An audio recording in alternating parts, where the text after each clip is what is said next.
vai bekak.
Ai silong chuan thleng le ta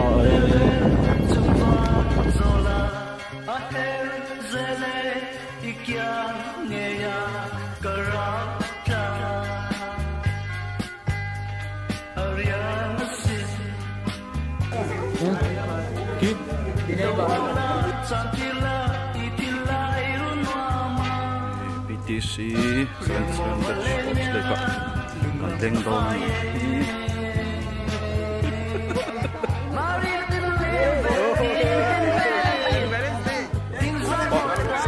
Steering apa?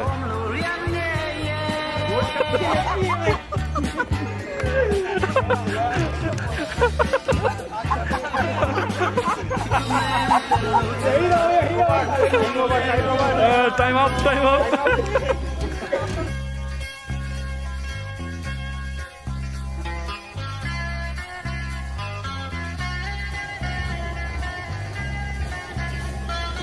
Lombekur.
Inspector Z.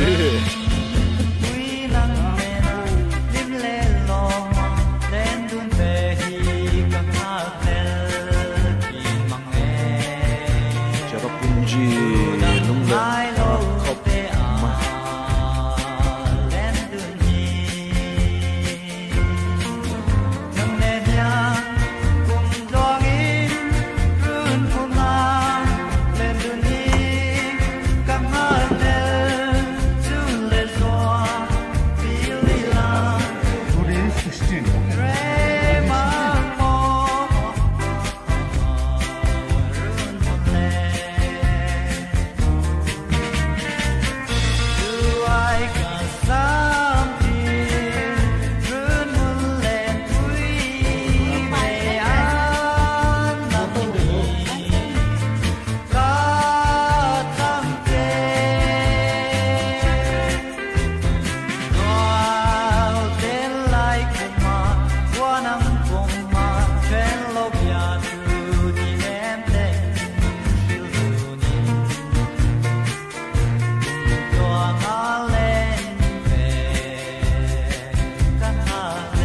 Damn.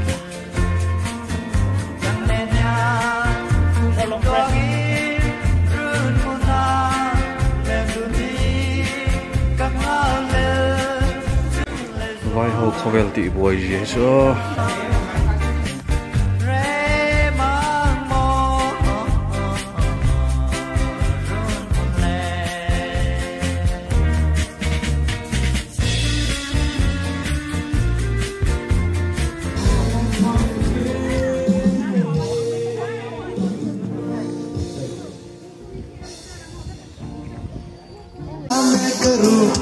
तुमसे बयान के राजा से रानी मिली कहानी श्रीनगर में तुम लेके जाओ अगर तुम कहो जिस रोज देखा है उसको हम समझ चलाना भूल गए मेरे सामने वाले खिड़की में एक चांद का टुकड़ा रहता है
हेलो गाइज, कृपया चैनल को सब्सक्राइब करें, लाइक करें। भोजपुरी में बात करो, गाली दे दो। मर्दे हमरा भोजपुरी नया वो है की समझा नहीं बात के की होल हमरा वो है मगधी। भाई मैं बैठा हूँ किस्मत के भरोसे। किस्मत में होगा तो खुद चल के आएगा, नहीं होगा तो आके भी चला जाएगा। क्यों? क्योंकि मैं सोने जा रहा हूँ।